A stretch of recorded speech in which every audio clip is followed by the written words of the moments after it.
Well, the weekend is over and it's Monday, the most boring day of the start of the week. But however, not for me. As you know, we are in day two for New Japan Pro Wrestling, the road to power struggle. We got AEW Dark Elevation and also going to review two past events by Stardom on the Nagoya 2 days. So, let's get started with another episode of Deleted Wrestle Zone.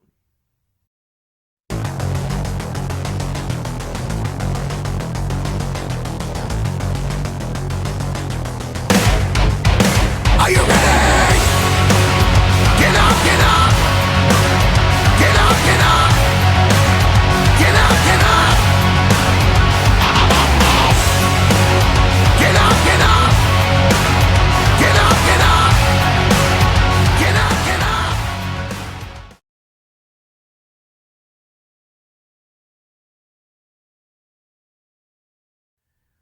Welcome everybody to Deleted Wrestle Zone, all things that it's pro wrestling with AEW, NXT, New Japan Pro Wrestling, Impact Wrestling, the National Wrestling Alliance, various promotions, wrestlers, matches, and championships. I am your host, J. Rod here. So let's begin with day two to Road to Power Struggle by New Japan Pro Wrestling. This is the latest tour, and right now they're in Korakuen Hall. Don't know when they will be moving to another location, moving to the next location to do their tour for this one. Um, it opened up, of course, with a one-on-one competition with Young Lion Rohi Owa taking on the Murder Machine and member of the Bullet Club Show. As you know, this is one of those matches where now we're seeing, okay, Show is showing his much aggressive side now that he doesn't care. Even if he won the match, he continued to submit Oiwa, even the referee trying to tell him to back off, but he wouldn't. He is still being cocky, showing that he is now better than he ever was before. The next match we have the Lij, Bushi and Hiromu taking on Kosuke Fujita and of course Taguchi. This is one of those matches, you know, this is where it could end up in Lij's favor due to the fact there's always that one young lion that's going to be standing out the most.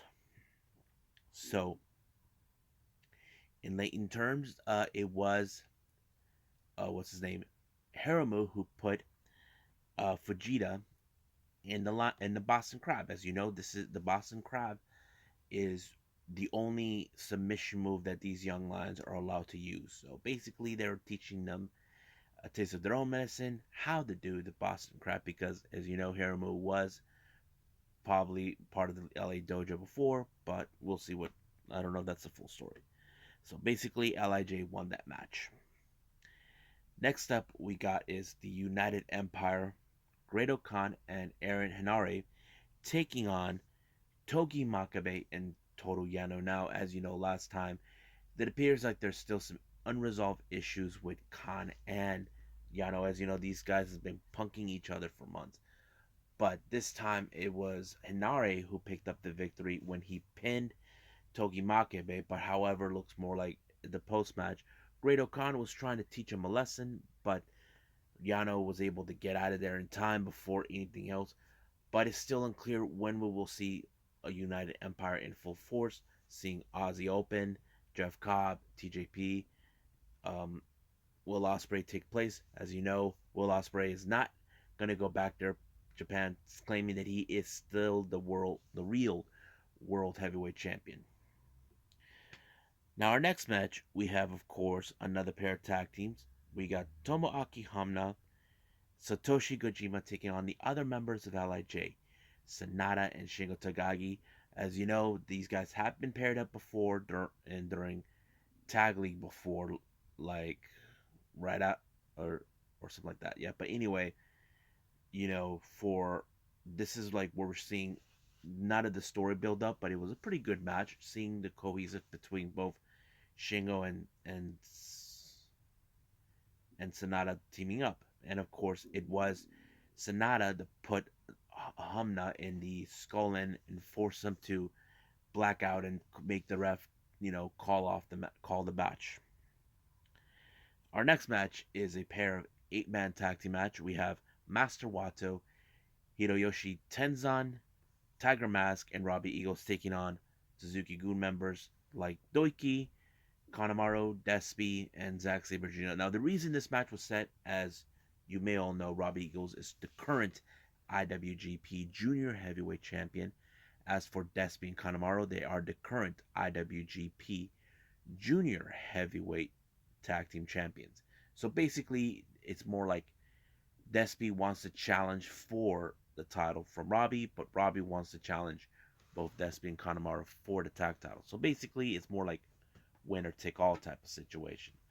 But however, in this particular match, it was um, the was Suzuki Gun to pick up the victory. So basically, it's more like they're sending a clear message to Robbie and Tiger Mask completely. So it's a pretty good match, but the next one is far more better. Now our next match is of course is a pair of eliminate. It's another elimination match. This time we have Bullet Club, Evil, Yujiro, Kenta, and the God taking on Chaos members Yoshihashi, Ishii, Goto, and Okada, teaming with the Ace, Tanahashi. This was like one of those interesting matches where anything could happen. As you know, um, Evil and Yujiro, along with Sho, they want to challenge for the 6-man tag team championships that both Ishii, Yoshihashi, and Goto have in their possession. Kenta wants the IWGP United States champion that he took from Tanahashi, but he wants to beat him fair and square. And we cannot forget the rivalry between now Tama Tonga and Okada. So this is going to be one heck of a match. But I was surprised how this match ended. It was Tanahashi who actually pulled down Kenta and make him over the rope and allowing himself to win this match. However, Tana was able to return his property, which is the IWGP United States Championship that Kenta tried to steal from him. But I doubt that. I don't know if I have that feeling that he's going to attack him and take that title once again, because that's his. I mean, he does this. He did this before with Yoshihashi. I mean, it's not surprising to me. So I think that's it for now for New Japan. So get ready and stand by for AEW Dark Elevation.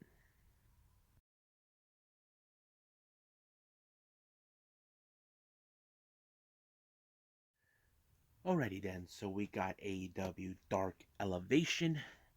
Opening match was tag team women's action. We have Xtina K teaming with Diamante, and of course, again, the return of Layla Hirsch and Ryu Mizunami.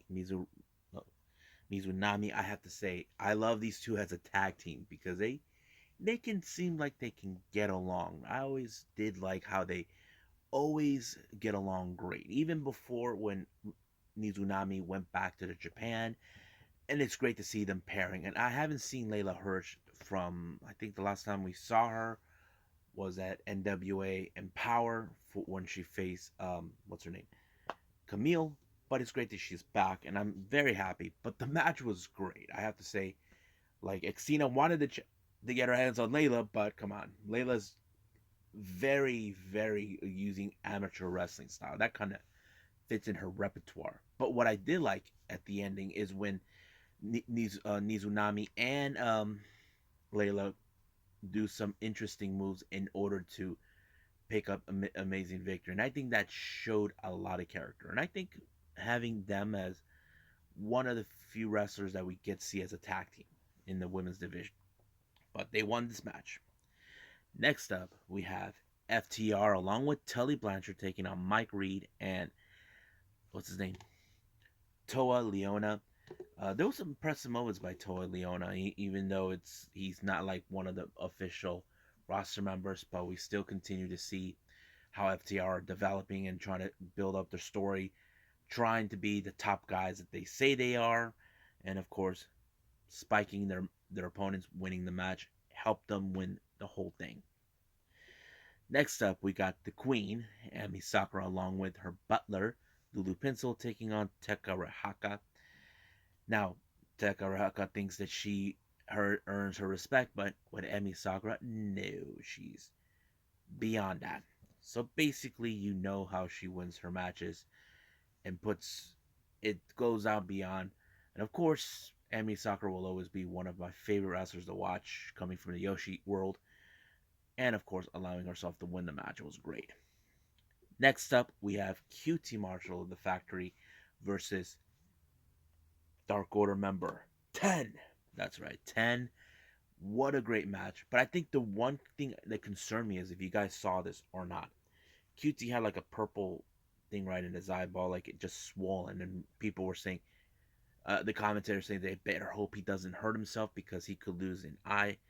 I mean, that is the last thing anybody would want. But I think it played out well, and I think what it was memorable is, of course, um, Five, Reynolds, and Stu showed up to beat the crap out of Nick Camarado and Aaron Solo, making sure that they don't get in the way. Now, when QT thought he had everything on their hand, but it didn't. But of course, we saw 10 put, of course, QT in the full Nelson lock, and he tap out completely, so he had no other choice. But we are excited for 10. As you know, this coming Wednesday, he will be part of the final round of the AEW World Title Eliminator. And also, there was something that I did not know about. It was revealed that John Moxley was the one that shattered his arm last year in a match. So that kind of fits into a very interesting storyline to build up. And I'm excited for that. Now, our main event for this one was Paul White facing not one, not two, but three wrestlers, and they are Arjun Singh, Cole Carter, and Carly Bravo. Now, you guys know for a fact, for Paul White, this is a walk in the park, you know, but it's fun. I mean, a guy his size taking on three guys, not a big deal. But of course, you can guess that he probably would chokeslam one of them and win the match. That's how it works. He ends with the chokeslam. And of course, Paul White, we all know he will be making just smaller appearances in matches, but I think that fits in perfectly for him. And I'm very excited for him being in AEW and showing that he can still has it for a guy's age. So coming up, we got 2 days from a past event by none other than Stardom.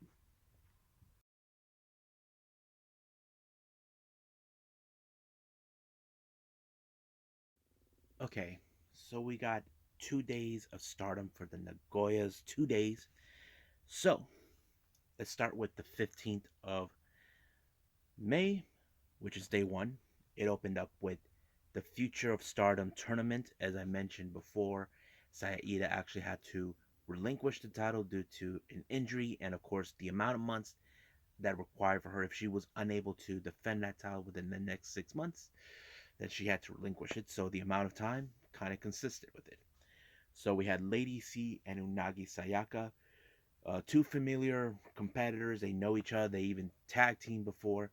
And of course, in this particular match, I have noticed how over time Unagi Sayaka has been improving and improving more. She's more of the aggressive type when she's in the ring. When she wants something, she is determined to get it.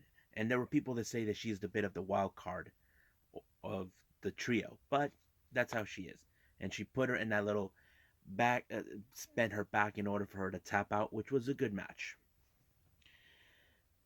Next match, we have a three-way Fukigen Death versus Azumi and Momo. Now, this is a typical two-on-one scenario. The reason I say this is because A, Azumi and Momo Watanabe are both part of the same faction, Queen's Quest, while Fukigen Death is, of course, from Oda Tai.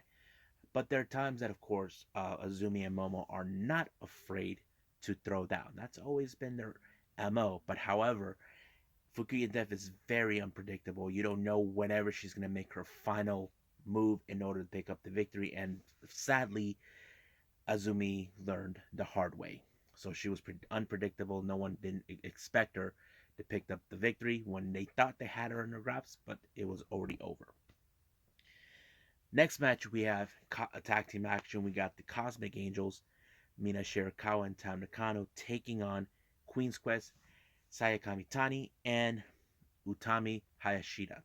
Now, it's no surprise that, of course, Saya Kamitani and Tam Nakano know each other pretty well because if you guys know their history, Kamitani used to be the protege of Nakano until she decided to betray Stars and jump ship with Queen's Quest. But this match was so intense, like anything could have happened. However, I think in this particular match, I see the only two strong competitors that could hang each other. Of course, both Tam and Utami. But unfortunately, it ended with a time limit draw. So basically, no one wins out of this one.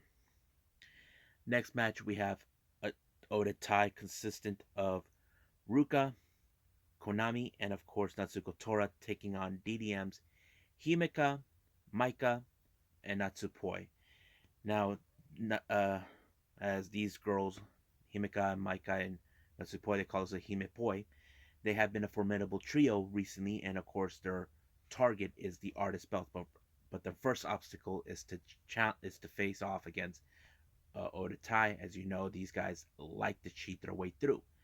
But however, this time it was Natsupoi who picked up the victory against Ruka.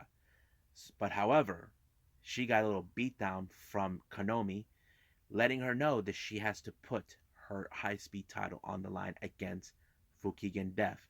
Now, it's no secret that Fukigen Dev is one of the best high speedsters in the Yoshi world, but it did happen. Now, we don't know what Fukigen Dev says. She doesn't talk, but someone does it for her. But of course, Natsupo will not back down from a challenge. Now, the main event was for the Goddesses of Stardom, which is the tag team titles between Stars, Starlight Kid, and Mayu Iwatani, taking on the champions DDM, consistent of Julia and Suri. They have been one of the most well, how do I say, top, one of the most toughest competitors ever since they have proven they've been the best. They have been so far haven't lost their tag titles. But of course, I mentioned this before, we're in tag league at the moment. Anything could change.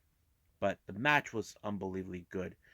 I mean, there were some great moments, but there are clashes that I saw between Julia and Starlight Kid. If you guys know this or not, on Valentine's Day, Julia cut her mask off. And that kind of lets into a little bit of a, not a scruffle, but more like unresolved, heated issues, sort of thing. But however, it was Julia who picked up the victory for her team and retaining the tag titles. Now let's jump into day two, which was on the 16th of May. We have Ruka taking on Momo Watanabe. Now Ruka has shown how aggressive she can be, but however, she has to face against Momo, who is one of the most well-respected wrestlers in Stardom. But as you know, she is one tough cookie. You know, you don't want she doesn't back down from anything. But fortunately, Ruka learned the hard way against Momo when she lost to her. Next up, we have is another trios match: Lady C versus Konami, and of course Saya Kamitani. Now this match was insane, but however, the last person you would have expected, it was predictable, it was of course Konami. She took advantage when Kamitani put out Lady C on the ground, allowing her Konami to take advantage and put her on the Triangle Lancer, which is an armbar that is so effective that make her tap out. Our next match is a tag team match. We have Oda Tai, consistent of Fuki and Def and Natsuko, taking on Stars, Starlight Kid, and Mayu Utani. As you know, Oda Tai and Stars have always been at war with each other many times over. But however, as you know, Natsuko Tora doesn't care about the rules. She just wants to do whatever she wants, however she wants. And that what makes her dangerous. And not to mention, she takes great pleasure in going to war against Mayu Iwatani and Stars. So basically, Stars may have won the match, but however, Natsuko Tora gets the last laugh. Our next match, we have DDM, our tag champions, Julia and Sudi, taking on Queen's Quest, Azumi and Utami Hayashida. Now, this was another good event. I mean, if Azami and Utami either pick up a victory in this match, they could be in league for a shot of the tag titles. But however, when it comes to Julia and Sudi, they are like an unstoppable tag team that they will do whatever it takes to ensure. And I mean, not cheating, but everything. Basically, trying to make sure the pinfall or submission doesn't take into effect, but it could. But however, they came up short as well when Julia put Azumi in a submission hold. Now, our main event for this particular day was, in fact, for the Artists of Stardom titles, which is DDM's Hime, Himepoi versus Cosmic Angels. Now, this particular story tells it all. Basically, if you guys know this or not, Tam Nakano and Natsupo used to be friends at a different promotion. She came back and apparently she feels that the Nakano has been at the top and she's trying desperately to catch up, believing that those titles rightfully belongs to them. But as you know, the Cosmic Angels have been one of the most successful trios since they became the champions, and they will not back down from a challenge. No matter who it is, it doesn't matter if it's DDM, Queen's Quest, or the Tire Stars. But however, this match unfortunately ended in time limit draw, and they were able to have a good successful. Now, I did mention before for spoilers, uh, Cosmic Angels are no longer the artist titles. Apparently, it was Himepoi who actually succeeded. But sooner or later, those titles will be removed from Himepoi once and for all. But I think that's pretty much it what we got for Stardom. Well, I hope you guys enjoyed this episode. You know me, I got a lot of things that I'm going to put out. For tomorrow, or the following day, or should I say the next episode, we got, of course, more on New Japan, the Road to Power Struggle Day 3. We even got NWA with another Empower with 4 matches taking place. I'm so excited for this. I'm just cannot believe it's happening, but it is. Of course, we got AEW Dark, which is going to debut Too Fast, Too Fuego. Fuego, and of course, his son, who's in fact Cody. And that's going to be an interesting thing. And don't forget, we also got NXT 2.0 with, of course, Halloween Havoc, which, of course, is going to be one heck of an event. Will we see title exchanges with the tag team titles or the NXT Women's Tag Team titles, the NXT Women's title? I don't know. There's a lot that's going to take place during this time. Of course, we got the spin the wheel taking place at the same time. Now, before I go, I did found out that from New Japan Pro Wrestling did talked about what's his name, about Kota Ibushi. It turns out that he will be out for a while. Let's see. I saw. Okay, here's the thing about Kota Ibushi. According to say, Ibushi has undergone evaluation on an injury sustaining during the last Thursday's G1 final. His diagnosis is right anterior shoulder is dislocated and his joint lip damage. He's expected to make a recovery in around 2 months. So basically, we will not see him possibly by the start of the year. So he will not. He probably won't be around from November and December. And what's strange thing is, if you guys recall, he did had an infection because of the vaccine. He did make a full recovery from that, but now he's out with another injury, so he's going to be out for at least 2 months. And I know that's very disappointing for many Kota Ibushi fans out there. So all we can do is pray for the best, and hopefully he gets a full recovery and gets back on a title hunt for the IWGP World Title or whatever's going to happen then. But we do know Okada wants to have another match with him. He knows that this match he had with them was not the way he wants to go down. So I think that's it for all of you for now. But I will see you guys in the next DWZ time. Same DWZ channel. I must bid all of you adieu. So goodbye. Mwah. And have a nice day. Bang.